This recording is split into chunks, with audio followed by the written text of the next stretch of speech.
We remained ourselves, because among other important things, we were already quite reasonable and sensible. We knew how to distinguish between right and wrong, between evil and good. Our ability to transmit life, that is, to leave behind a world, to leave behind a Ukrainian world, if we're talking about the national dimension. When we try to analyze the situation in the world, we refer to politicians of the past. We quote Churchill. This is an analysis of the fish without analyzing the water in the aquarium, and there is also some historical legacy. So Semen is this collective image that wants to lead us out of the rubble, out of the history that has been constructed for us. In other words, we can say that fighting darkness is the historical mission of the Ukrainian people.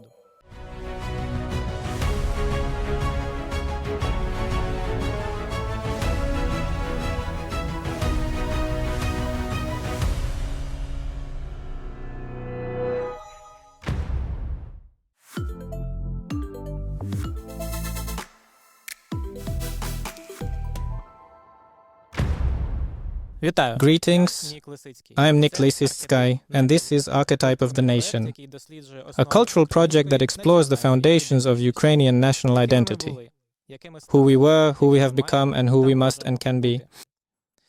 We look for answers in folklore, as well as in conversations with outstanding representatives of our nation. Today, our guest is the chairman of the Supervisory Board of the Ukrainian Veterans Fund, co-founder of the Ukrainian Leadership Academy, lecturer at the Ukrainian Catholic University, political scientist, writer, public figure, chaplain of the Ukrainian Greek-Catholic Church, Father Andrii Zelinskyi. Good afternoon, Father Andrii. Greetings, good afternoon. Each episode of our project is dedicated to one of the values characteristic of the Ukrainian nation, one of the elements of national identity. And I would like to invite you to talk about such a value as prudence or folk wisdom. While working on this episode, we explored how prudence is represented in Ukrainian folklore and culture in general, and we came up with the following idea. Prudence is one of the ethno-mental characteristics of Ukrainians, which is manifested in the thoughtfulness of their opinions, caution in their actions, and the ability to think strategically. The worldview of Ukrainians has always leaned toward wise compromise rather than radicalism. Customary law, the community, and the family, all these institutions were based on the search for reasonable and fair solutions, on the ability not to act rashly but to listen to others. So, Andrii, in your opinion, what is prudence? Let's start from the beginning. It comes from the Greeks. For them it was sophronios, or prudent. Here the word comes from two roots. There's sos, which comes from the root meaning healthy, and phronesis, which means mind or practical wisdom. When we talk about the concept of prudence, accordingly, various sources will often define it as possessing a sound mind or exhibiting sound judgment. That is, it's about the ability to choose between good and evil. It is a sound mind, a discerning judgment, which truly allows me to distinguish one thing from another, and which later becomes not only, let's say, the fundamental basis for a thorough quality analysis, but also the essential foundation from which one can effectively act. This is yet another possible and significant dimension, in fact, of prudence, of practical wisdom, truly capable of recognizing, clearly distinguishing, and then becoming the essential impulse for the right and appropriate action. From Ukrainian folklore, that is, from fairy tales, proverbs and sayings, we see that prudence is generally a recommended way of thinking and behaving, and prudence is the foundation of the broader phenomenon of folk wisdom, which was passed down from generation to generation, particularly thanks to folklore. In your opinion, how are things with the folk wisdom of Ukrainians? Do we still use it in our lives? We still frequently talk about the profound wisdom of the people, and we strongly and unequivocally believe in this maxim that our people are inherently wise. Accordingly, if we hear that if a particular opinion is voiced, say, by a very significant portion of our country's entire population, we tend to lean quite strongly toward its inherent correctness. I would be very cautious. So, when we thoughtfully consider and discuss prudence, we are once again referring to the essential implementation of certain analytical abilities and intellectual capacities of the individual. But if we simplify it to the everyday practical level, it's fundamentally about practical wisdom, not abstract or theoretical wisdom. Not about absolute universal wisdom, the Greek term Sophia, this profound wisdom that truly underlies the very structure of the entire world, wisdom as a fundamental universal principle upon which the whole universe is built, a principle that effectively unites all diversity. So once again, we are not only talking about the practical dimension of this Sophia, but we are also talking about its active, indeed its dynamic dimension. Therefore, the people must be truly wise. Why then? They must be prudent. Why? Because it is the ability to survive. Prudence guarantees survival, an ontological existential capacity to break through challenges of any scale, whether it's an external threat or simply enduring. And accordingly, any internal social misunderstandings or economic challenges, shortages, yet life must go on. So prudence is always on the side of life. It always allows a person to fully orient themselves, to effectively mobilize their inner resources in order to act decisively in the direction of their life. Look, this is so important when we talk in particular about the concept of identity. In Ukrainian public discourse, it somehow happened that we also diminish the very concept of identity to merely the symbols of that identity. Symbols are inherently meant to communicate some form of being, some fundamental existence. In other words, identity is not a color, it's not a shade, it's not a shape, it's not even, so to speak, a flag, because a flag is a symbol of the state. It's not the state itself. The anthem is a symbol of the state. We call them state symbols. They truly symbolize and therefore effectively communicate some fundamental essence. And that's precisely why it's so incredibly important for us to thoroughly unpack this complex concept of identity. Symbols of identity identify, they help a people, a nation, individuals to identify themselves with certain principles, with certain wisdom that allows them to survive. Hence the term, by the way, identity, ident, meaning the uniqueness of existence within oneself, or a form of existence that reproduces itself. This is what identity is. And next, we need to find a way to communicate. And so one of the social mechanisms for ensuring our uniqueness, which is what distinguishes us from others and unites us among ourselves, these are two important functions of uniqueness or identity. We identify ourselves with certain processes and they set us apart from others.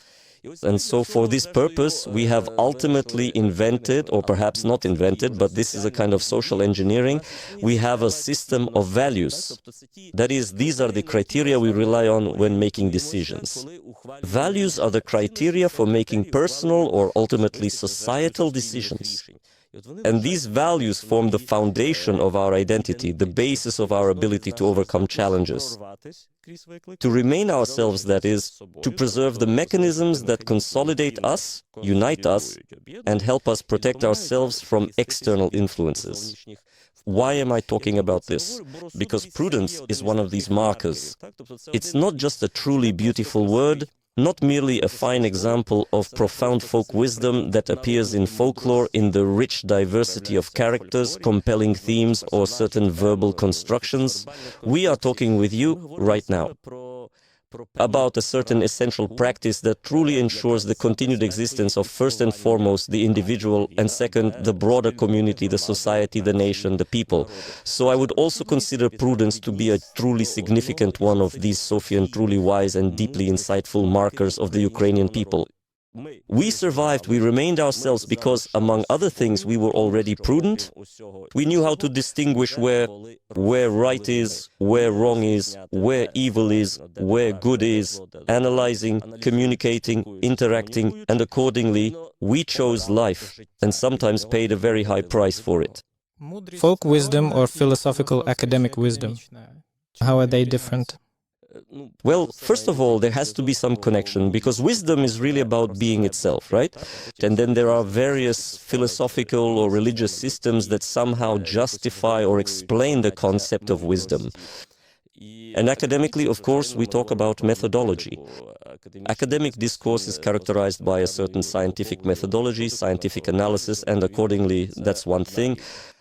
But the wisdom you're talking about, folk wisdom, once again, in my opinion, its defining marker is not just the accumulation of knowledge or deepening of understanding, but the ability to survive. So folk wisdom, as I already mentioned, is a characteristic of national identity. And it doesn't always become a text. Sometimes it truly remains a practice, and sometimes it is a kind of profound awareness that may directly contradict certain established scientific achievements or some sort of everyday analysis. Ultimately, it allows one to simply exist. And to exist in the broadest sense of the term. For a person to exist is not just to survive, but also to ensure the ability to pass on life, to transmit life. This maturity, which allows, as I write about in my book, The Map, which allows a person to become themselves, that is, to fully realize their own potential in order to serve others, in other words, to ensure the common good. And so this transmission of life, which happens through a person, is precisely a manifestation of an orientation toward wisdom. By the way, in folklore, there is a contrast between intellect, which is taught in school and can be learned, and wisdom, which is gained through experience. In fact, these two concepts are often set in opposition to each other. In your opinion, to what extent does education, academic education in particular, contribute to the development of wisdom and prudence? I'm not sure that the goal of academic education is actually such ambitious projects.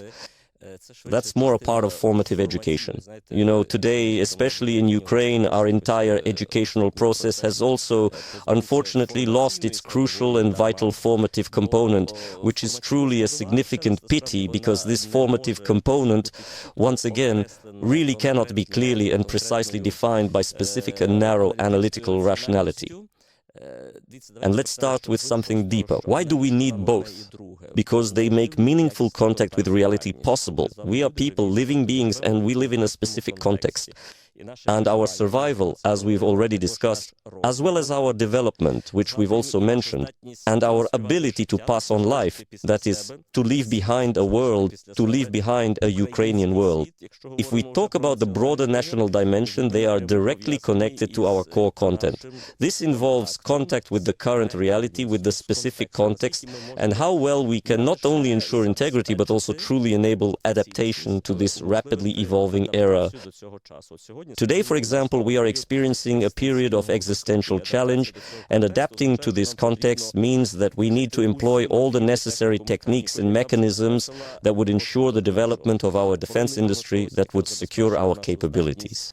To fight, that is, this includes the formation of the Ukrainian soldier, the formation of the civilian population, and, very importantly, the shaping of our consciousness.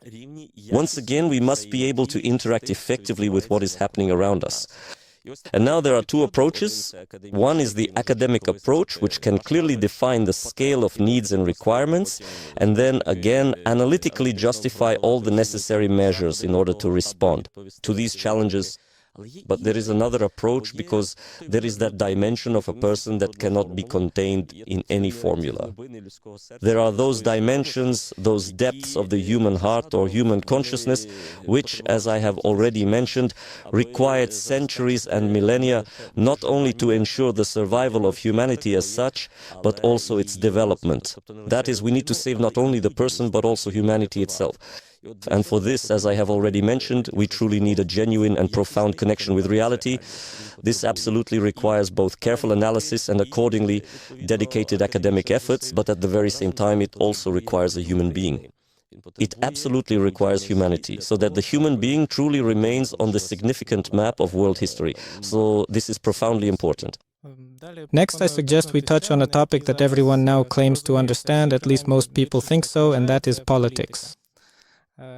And earlier, returning to the topic of folklore, when a hetman or a village elder was chosen, the main requirement was that the leaders be intelligent, that is, prudent, experienced, capable of analyzing the situation and making well-considered decisions. In Dumian historical songs, not only bravery is praised, but also strategic intelligence, the ability for diplomacy.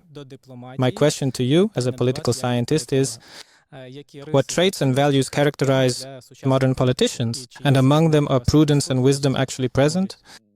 Unfortunately, we are already citizens of the 21st century, and in the 21st century, politicians have faded. I'm talking now about the global stage. Even today, when we try to analyze the situation in the world, we refer to politicians of the past. We quote Churchill. We also cite examples from speeches, and if we talk about Western leaders, then Reagan.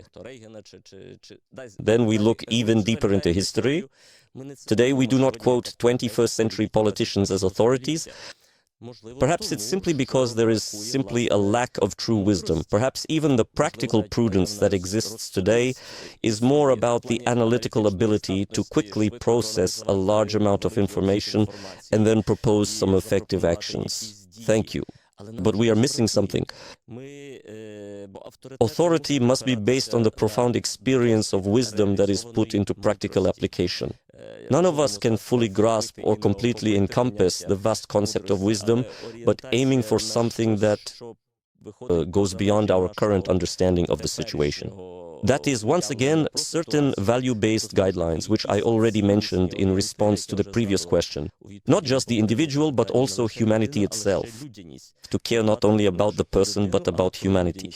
It seems to me that this is the legacy of politicians from the previous generation. In their speeches, it's not just the individual, but also humanity that is present as two inseparable concepts. Today, we talk more about, I wouldn't even call it prudence, perhaps. Prudence is already evident in one's actions. You can only judge a person's prudence by their actions. Ultimately, the same goes for wisdom. But wisdom leaves a legacy, some kind of legacies, and remains after a wise person, giving us something to rely on. It has grown as a respected authority because it is truly the direct result of diligently caring for the common good, not just one's own personal image. And this is also something we lack today. Politics is not about career advancement.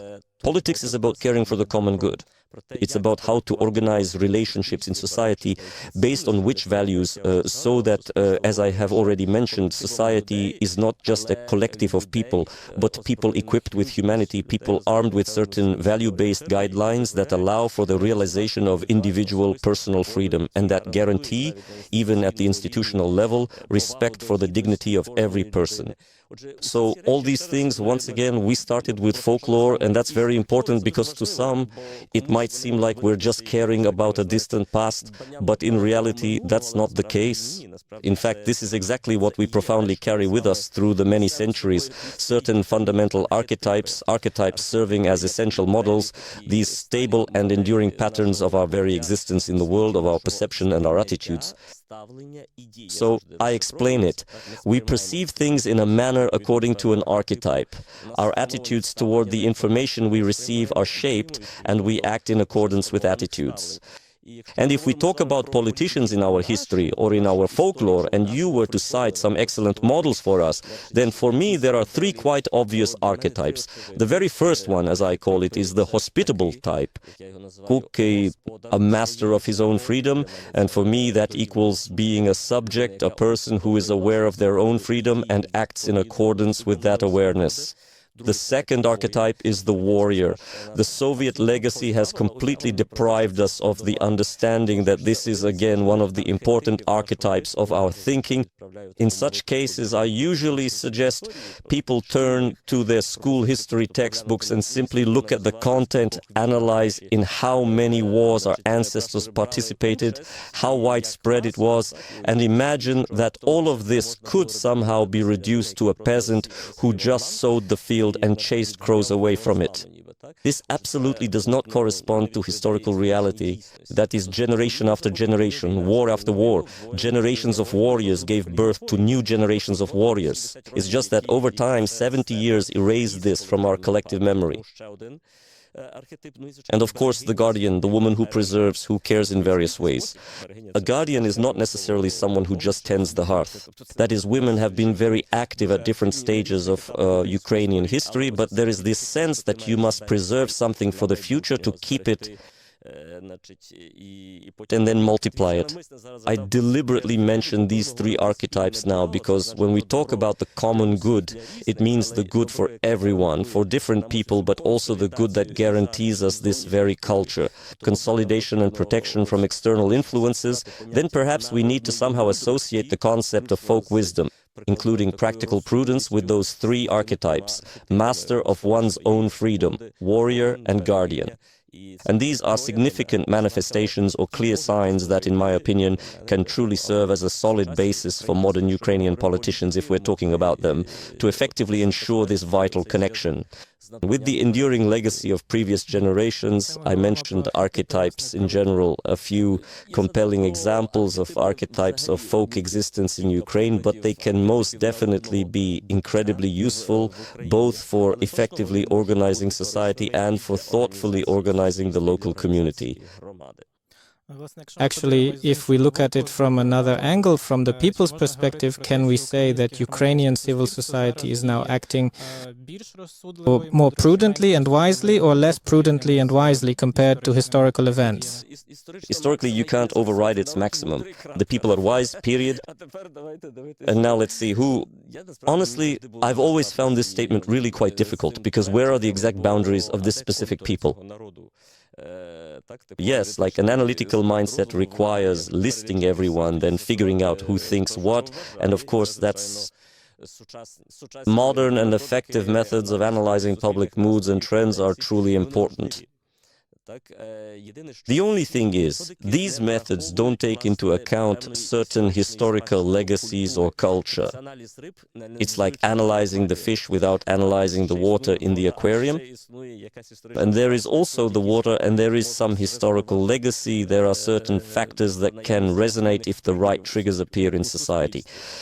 So yes, it's absolutely necessary to fully understand what's truly happening in terms of both quantitative and qualitative indicators, but also, importantly, not to neglect some valuable folk wisdom or inherent ability. To carefully look at precisely how, as I already mentioned earlier, the people truly tried to break through significant existential challenges, we somehow managed to break through the challenges to our existence. And this is the folk wisdom that allowed us to break through. I truly believe that prudence was indeed one of the essential hallmarks of this profound wisdom, one of the crucial ways that made it genuinely possible to break through, once again through the significant social, economic, political and security challenges that were faced by the resilient Ukrainians, who quite often found themselves living on lands that rightfully belonged to others. To others, or let's say, were an integral part of foreign geopolitical projects and their complex machinations. We needed to survive not just as individuals, not just as biological units, but as people armed with humanity, as people equipped with a shared, collective, inherited nationhood. That is to say, although the entire process of nationalistic formation came at much later stages, still, despite all these diverse and complex geopolitical projects we were a significant part of, we absolutely did not lose it, specifically our unique national cultural identity. We identified ourselves. And so one of the important dimensions, or one of the key practices of such national identification, was folklore. Because our common, our only place where our shared essence lives, where our collective consciousness, if you will, resides, is language. It's how we speak. Right now I'm actually talking about the manner of speaking as a component of social engineering. And so what we experienced, we later sang about, wrote down, discussed. Some things became well-known proverbs or common sayings, some became delightful fables. Somewhere else they turned into memorable lines of cherished folk songs, often sung and resung. In those texts we left the soul of the people, we left what goes beyond qualitative and quantitative indicators. It manifests itself there. It influences some private perceptions. And in this way we can ensure development. Remember, once again, I spoke not only about the concept of survival, but also about ensuring development, that is, adaptation to new challenges. And this is precisely what constitutes the elements of identity, because this is also one of the serious challenges in Ukrainian public discourse. For some reason, we identify identity with the past, and this does not correspond to reality at all. Identity is about existence, about how to be. Sometimes in spite of circumstances, sometimes thanks to them, but ultimately to be together, to be truly with oneself, and accordingly to pass life on to the next generation. That's precisely why, for me, modern politicians, once again, since we've touched upon the significant issues of politics, wisdom, and Ukrainian identity, I often use, or rather operate within the language of metaphors, and I use metaphors, in fact, from such diverse sources. Folklore, again, because folklore, as I already knew, is a text. A text is like an operating system that ensures the functioning of our individual or collective consciousness. And there, within verbal and visual structures, there are already algorithms for action. Today, we'll explain them in a modern way. We might even translate them into English, thinking it's more effective, but it doesn't really matter. What will remain is what we understand, what we identify ourselves with, and what can ensure our operational capability. That's why I'm talking about three important things that would be worth doing, that we have always done, that have helped us break through, and that I'm sure can do so today, because we're talking about certain archetypes, about certain enduring models of action. In metaphorical terms, it's about sowing the fields, building bridges, and lighting up the stars. And this is also about fighting the darkness, another important thing, because sowing the fields is about the economy of life. It's about how to realize a concept,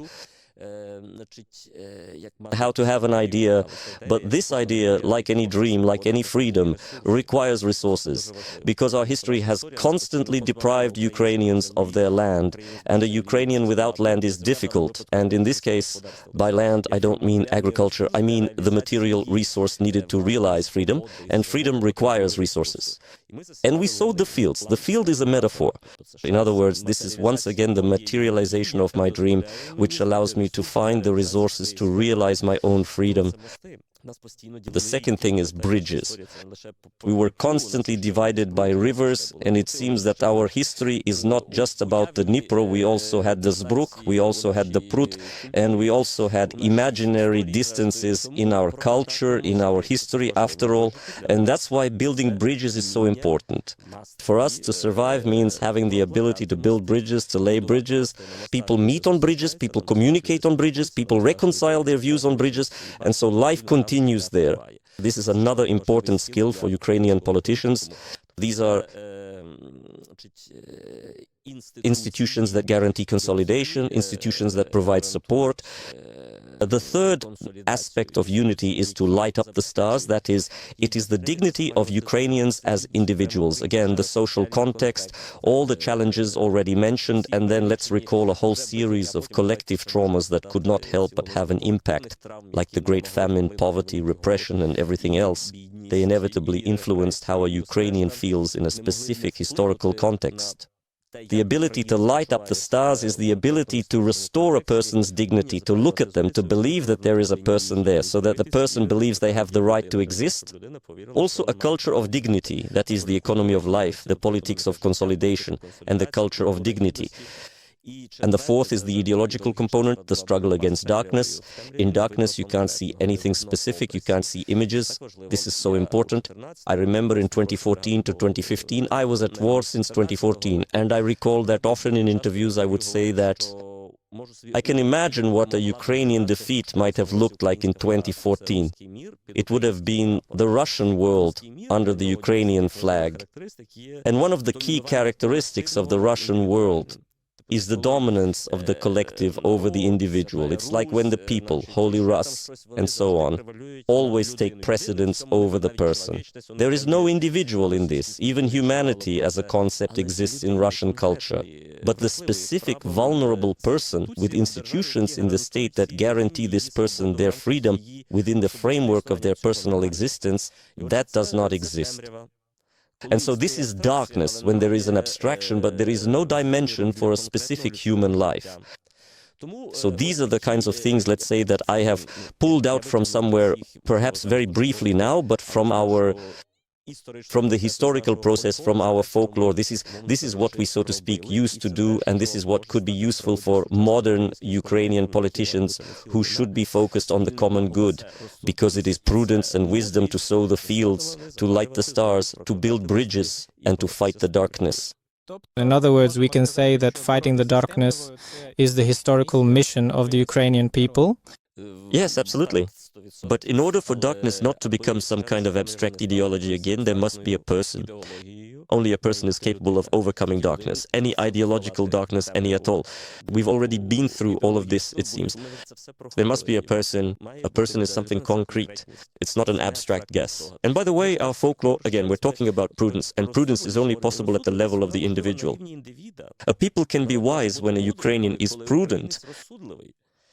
Even when this practice is collective, it can only be realized at the level of the individual. We need a person. And I believe that this is an entire meta-story, at least one of the attempts to outline it, which I also mention in my latest book, Mapa, that the meta-history of Ukraine, or what the text about Ukrainians is based on, because history is always a text, it is always a narrative that becomes a text. It is a story about, in a variety of genres, whether myths, fables, or say historical documentary. But what it is always truly based on, and there have been quite a few attempts in Ukrainian society, in my opinion, it will always very deeply be the individual.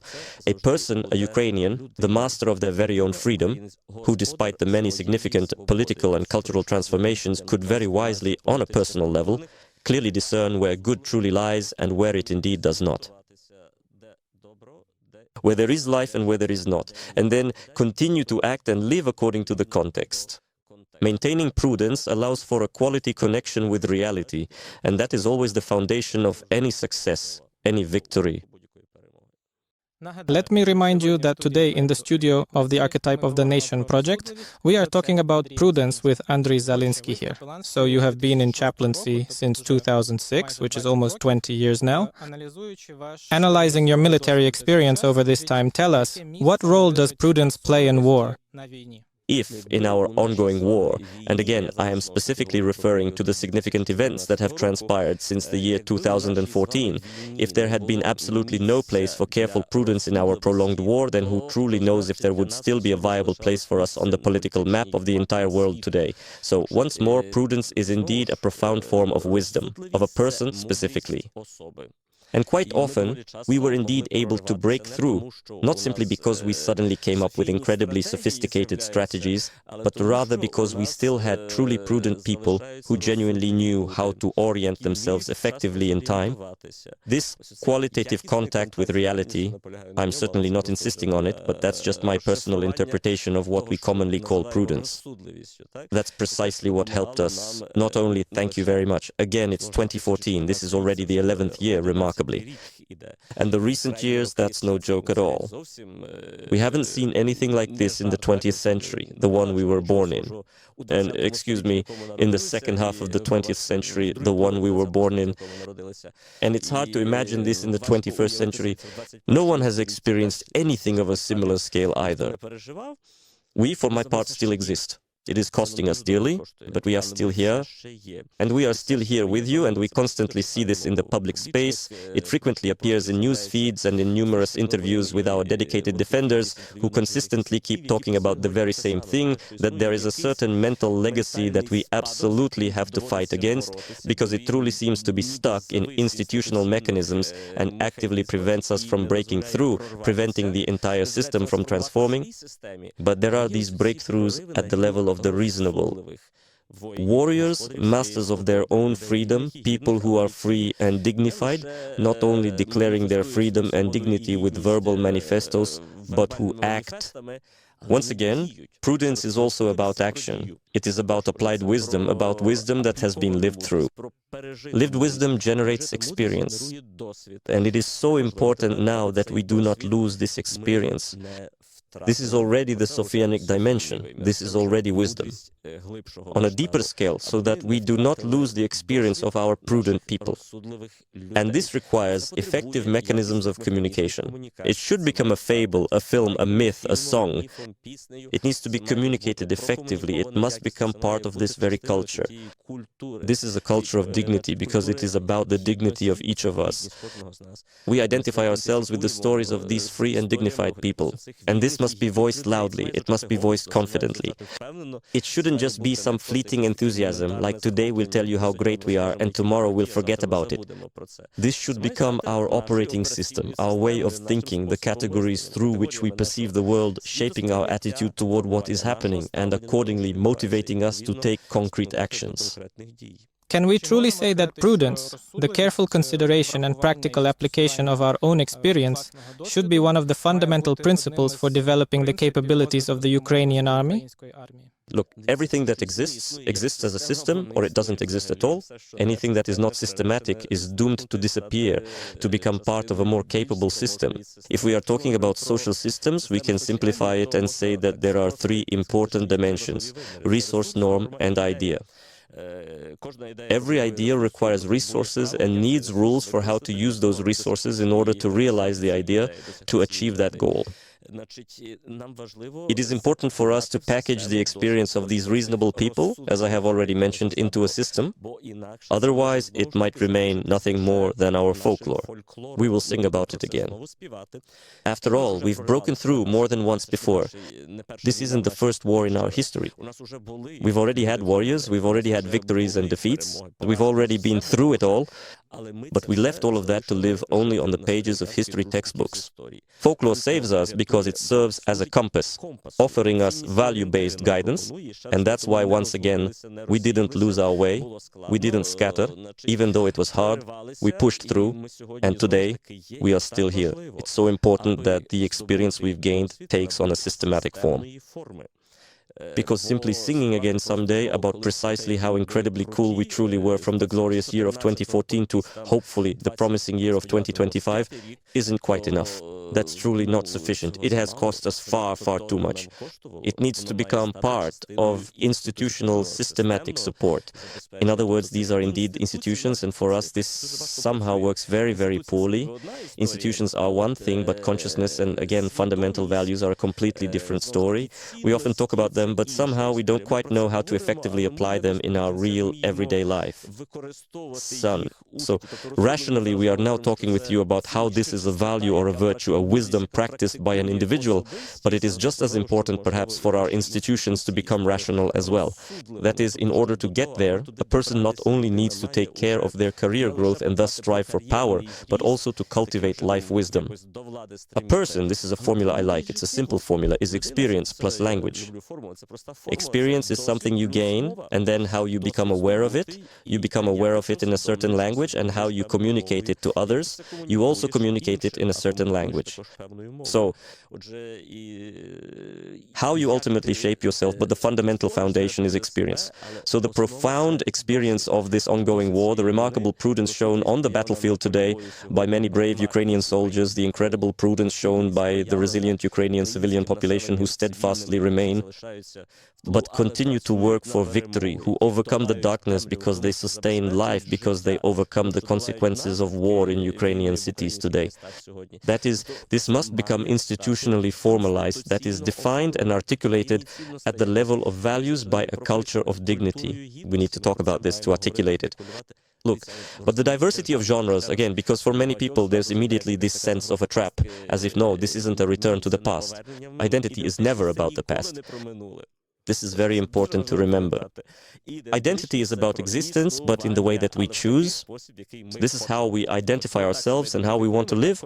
That is identity. The past is gone. You can't bring it back by any means, but there was something to be learned from it. And this is also an example of wisdom, to draw lessons from the past in order to ensure the existence of the future. By the way, I also constantly say that the future as such does not exist. The metaphysical category of eternity is not about the future. The future is the consequences of today's actions tomorrow, the results tomorrow of what we do today. That's how we create the future. How do we respond today to the challenges of the present? So, it seems to me that this is simply such a mega important element of the whole overarching structure or of our important conversation today, because we're talking about the very foundation. So, this profound prudence, as a virtue of thoughtfully implementing folk wisdom in one's own specific place, in one's own unique way, in the entire sphere of my personal responsibility, can truly become an essential element of the architectural framework of this new Ukraine, a country of truly free and dignified people.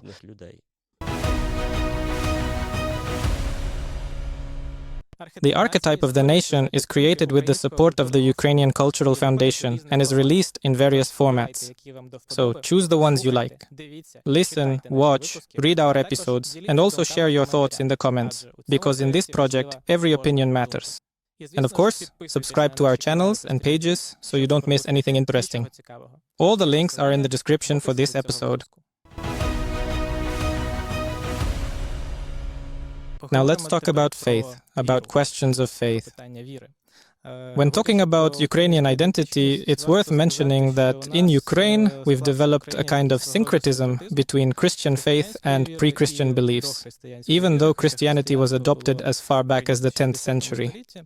And the significance of this ancient faith was once very well described by a person named Ivan Ohienko, a representative of the Ukrainian Greek-Orthodox Church in Canada. I'll quote, "A people's faith lies at the foundation of its culture, and we cannot truly understand this culture without studying the people's faith. And at the core of this folk faith lies its pre-Christian beliefs. It is very important to know the pre-Christian beliefs of the Ukrainian people, because only by knowing them can we properly understand the current spiritual culture of this people." Do you agree with this statement? I have already mentioned today the three important functions by which an individual and ultimately society as a whole constructs reality. We perceive things in a certain way. There is no truly universal way to perceive this information. That is, there are certain filters for our attention that eliminate the unnecessary but focus on something specific. And of course, these are also the mental categories that were acquired at certain stages of personality development. So we perceive. Next, we already have, there are certain levels of attitude toward what we have perceived. There is a certain ethics, there are some value-based criteria for decision-making, and then accordingly we act based on this. We develop a certain practice, either an individual action or collective practices.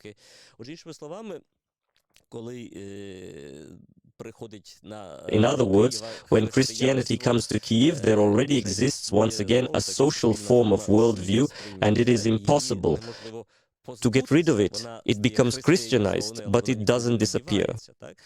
By the way, I call this phenomenon Sophia of Kyiv. That is Kyiv wisdom, Sophia of Kyiv. For me, I'm not talking now about the Cathedral of Holy Wisdom, the Hagia Sophia in Kyiv, but about a philosophical system.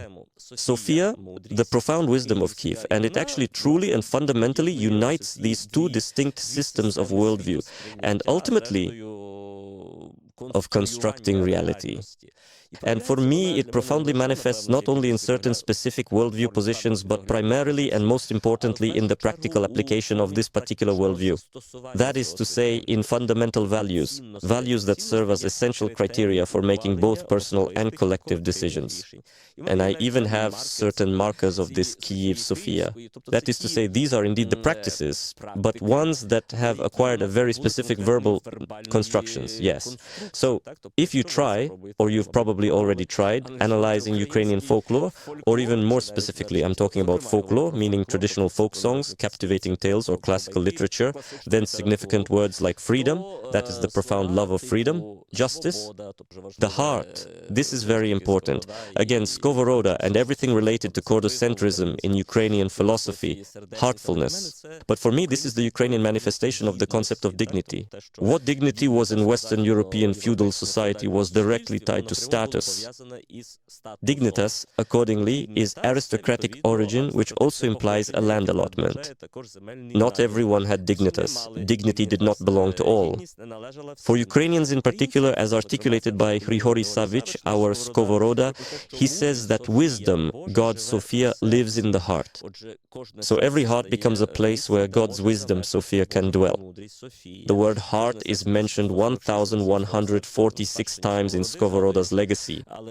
But this is about the fact that there is an entire universe there. There is wisdom and everyone has a heart. Oops, what does that mean? It means that everyone has inherent dignity because this is truly the sacred place where the divine touches the human. So sobornist is not just a word. Behind each of these words, I mean, there are certain practices, freedom, love of freedom. We are constantly singing and writing about this. It always seems like we lack it, like that elusive bird from Skovoroda. You chase after it, can't catch it, but the very act of trying brings joy to your heart. Truth, it's about the pursuit of truth. But freedom is always the truth about a person, about existence. So, a profound love of freedom, unwavering justice, heartfelt kindness, and genuine unity. Unity, again, is also the Veche, the Cossack councils, and the Maidans. It's truly when the people clearly show their own inherent wisdom. In other words, unity is the practice of expressing the people's wisdom. At the very least, it's a practical mechanism for how this worldview can be expressed, to manifest it. It has manifested itself in such forms. And you see, it still exists to this day. It's not just some memory from somewhere. It's not an institutional mechanism. It's not something analytically and critically comprehended or institutionally formalized, but it is an expression of the people's wisdom. That is to say, if the people truly gather, if the people collectively talk about something, it is so very important for the institutional mechanisms of power, for the institutions of authority, to really pay attention to this. Why is that so? Because it manifests the attitude of the people, and that means it legitimizes state policies. That is, they have to somehow correlate in these two dimensions. Well, and further, I mean that all these things, but also we can talk with you about time, about the understanding of time, about the pre-Christian that manifests itself in the Christian and opens up a much wider range, shaping a way of perceiving the world. Yes, it doesn't even ultimately matter whether a person remains a believer or not. They are shaped by all of this. The entire culture, the entire operating system, the entire program, time and space, time for us, Ukrainian time. In Ukrainian folklore, if you look, we don't have the past and the future, we have memory and we have hope. We always remember what truly happened and whom we have tragically lost. So our category of time and the past is memory, and the category of time and the future for us is always hope. On the one hand, that's good, we don't stop. On the other hand, that's our historical process. We have never felt that we have already arrived, that we are already there in a country of free and dignified people, that we are already in a country of free and dignified individuals. That's why we are constantly hoping.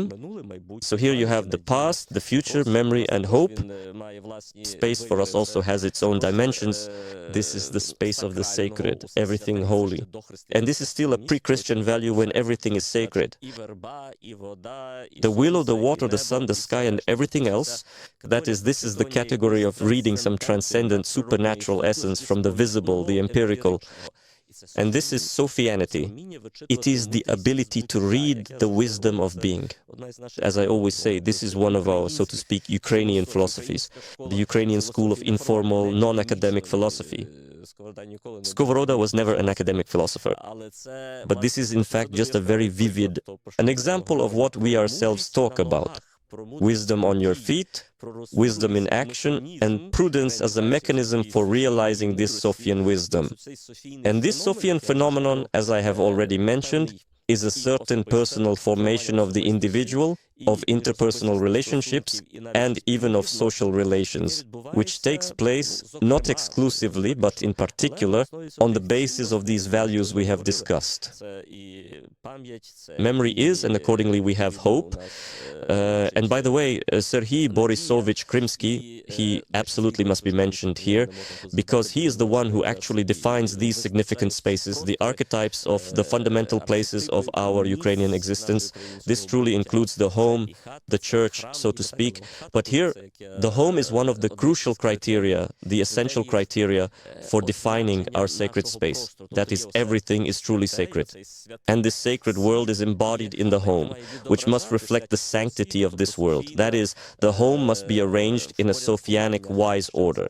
Again, this is folklore, the home comes from there, but today we live in a certain ordered space. We truly want the overall ecology of our presence in this world to genuinely have some deeper, more profound meaning and significance.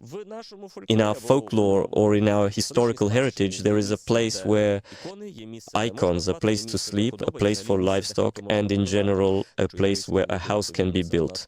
Shrilovitsky, as it were, accordingly, this is also present in our classics. So, in other words, love of freedom, justice, unity, warmth, memory, hope, holiness, home, and as it were, the Sophia order. And there is another very important category in our culture, which unites both the pre-Christian and Christian elements. This is the category of wonder. It is the ability to marvel, which generates astonishment.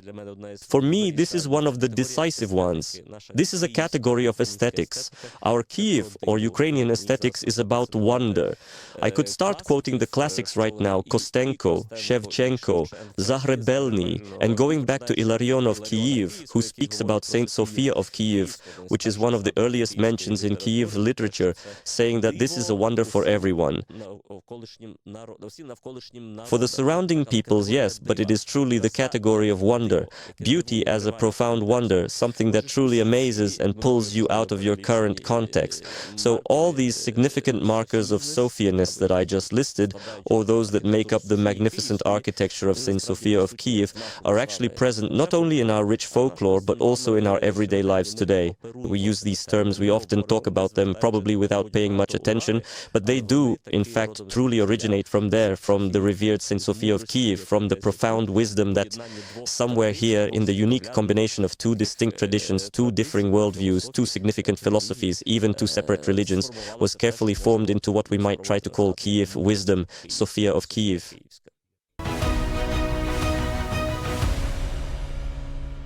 I have a wonderful book in my hands. For those who are listening to us, let me say that the book is called Semen of the Stars. It is an allegorical fairy tale that was published in 2023, and its author is Father Andrii. I want to ask about the main character. He is a boy named Semen who wants to learn how to light up the stars. As a child, did you dream of learning how to light up the stars? Actually, he really wants two things. First, he wanted to see his village from a different perspective, and to learn how to light up the stars. And that's actually very important. The ability to go beyond the boundaries of reality as you see it, yes, I guess that's what I've always wanted and tried to do, because reality is constructed by our consciousness as certain walls. But remember, Shevchenko, at the age of 7, at least according to one of the classic biographical stories, ran off to look for the pillars that hold up the sky, and the wagoners from the neighboring village later brought him back home.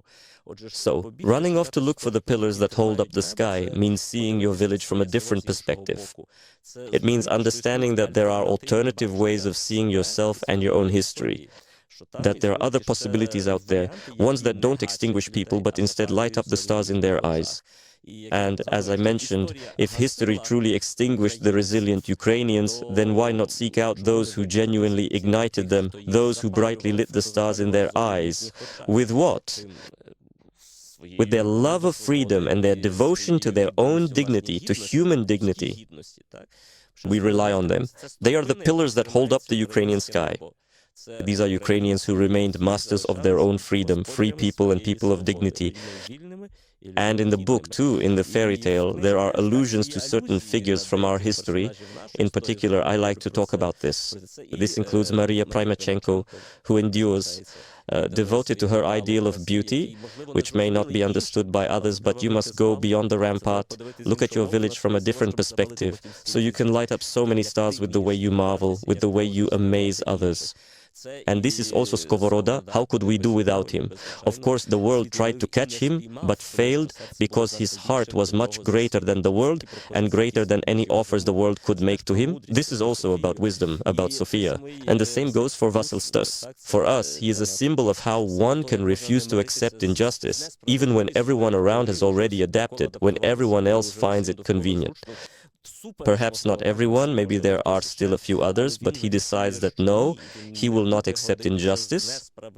And in the end, we actually know so little, by the way, just as an example of how little we really know. The figures in our history textbooks are already polished, and that's important.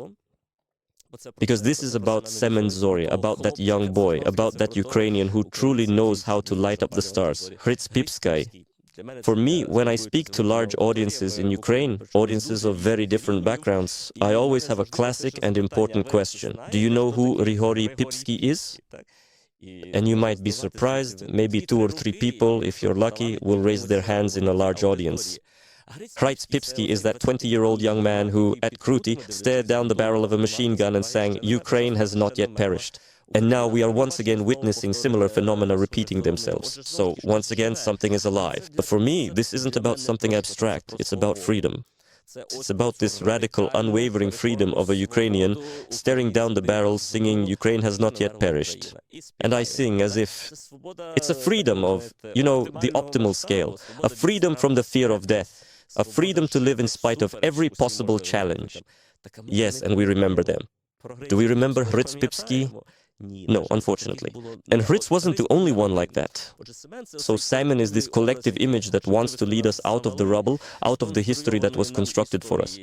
And to notice that what Ukraine stands on, because the pillars that hold up our Ukrainian sky are the free and dignified person.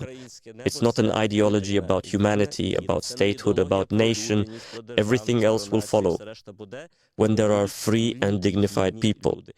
And in fact, this is the only reason why the Ukrainian state and the Ukrainian nation are worth existing, so that Ukrainians remain free and dignified. Another image, hero, or archetype present in the book is the wise grandfather. And this is actually a typical, specifically folkloric archetype. And in fact, from our history, from experience, we know and understand that usually grandfathers or grandmothers were considered wise, and people would come to them for advice, and they would teach this prudence and folk wisdom. Today, when we have technology, Google, Wikipedia, and so on, it seems that things are not quite the same, and usually young people don't go to the older generation, but instead consider themselves wise and prudent enough, even at a young age. Do you think we have now lost the tradition of seeking advice? Look, I honestly don't think that every single older person today can effectively handle the various tools that young people truly need to use. But it's very, very important for young people to clearly distinguish between valuable experience and readily available information. You can find information on Wikipedia or just Google it, but no Wikipedia will offer you experience. Older people are witnesses to a certain kind of experience. That's very important to remember. I've already mentioned that a person is personal experience plus a personal vocabulary plus the language we use to talk about it. That's why it's worth listening, it's worth hearing. You make crucial decisions in this particular context based on the various opportunities available to you, in accordance with your existing and valuable competencies. But it's truly you who must take careful consideration not only of the person within yourself, but also of the profound humanity within your very own person. These are very different things. Especially when human consciousness, why am I talking about this? Because once again, this isn't an attempt to seem archaic or go against trends. On the contrary, as I mentioned, identity is about being, so how can you preserve your identity when mechanisms of global control over your consciousness emerge? We are all hacked. I always show my phone as an example. We are all hacked. You can comfort yourself as much as you want, thinking you are a free individual just because you can choose one of 3 pairs of pretty shoes that Instagram offers you in real time. Because as you walk past a store, your consciousness is targeted with information accordingly. But that's just naive. And if it's not naivety, you realize that my consciousness is constructing barriers. Relevant information is poured in there. How do you break through? As I see it, and this is actually what I talk about on the visor as well, because in my opinion, the only mechanism is the ability to be surprised. The ability to be amazed is a breakthrough through language. Language, in fact, shapes our consciousness. And accordingly, it limits our experience to the vocabulary that is offered, and it ensures the stability of the system. But how do you break through the system? Not to save the individual, because the ability to be surprised can't be programmed, since then it wouldn't be surprise anymore. It's a spontaneous reaction of our psyche to the context. The ability to notice a detail, a small thing that can provide an ontological resource. That's wisdom, that's experience. You won't find that in Wikipedia.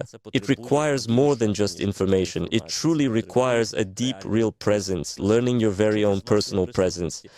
I've already mentioned today during our conversation that educational processes are great, they're useful, and the right skills allow you to reach the achievements of modern times, but I know for sure that at the peaks of high mountains, it can be lonely.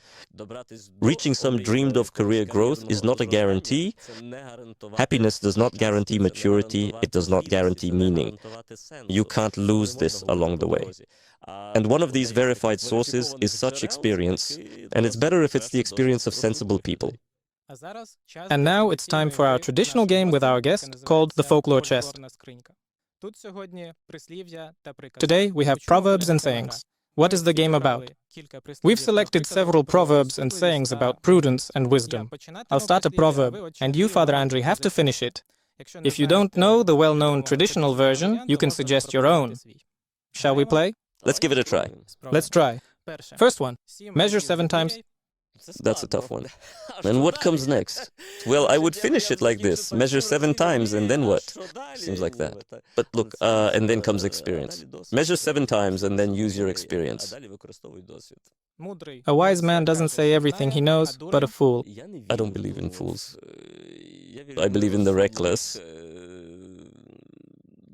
Let's do away with fools. We don't need them. Notice, in Ukrainian folklore, there is no Ivan the Fool. You can't even translate it. They have it, but we don't. So let's skip that proverb. To the mace, you need... A person is the master of their own freedom. It's better to lose with a wise person than with a fool, which we don't have. Well, we don't have one, so you won't find one with him either. So it's better not to lose anything at all, but to search. First, you need to judge. Well, again, you always need to carefully consider and thoroughly judge the situation. You should always reflect before you act, because actions are preceded by perception and attitude. And at the end of our meeting, our blitz interview. 7 questions, 7 short or not so short answers. What trait do you value most in people? Honest. What particular trait do you personally consider to be the absolute worst? Dishonesty. What inspires you? People. What scares you? Overconfidence, superficiality, and awards. What helped you get through difficult moments in life? Faith. What is the main goal or mission of your life? To awaken. To help others awaken. If you had to choose 3 words that characterize Ukrainians, what would they be? Master of their own absolute freedom and destiny. Thank you. Thank you.